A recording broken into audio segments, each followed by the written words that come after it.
How to set YouTube video start and stop times in PowerPoint. Hi everyone, I'm here to assist you today without any delay. Let's jump right in. First, open YouTube on your device. After you've opened YouTube, open the video you want to add. Right-click on the video, then click on Copy Embed Code. After you've done that, you can simply open your PowerPoint. In PowerPoint, click on Insert at the top. After you've clicked on Insert, click on Video in here, which is at the top right.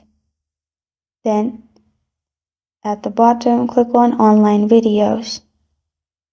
After you've selected Online Videos, in here type in the code.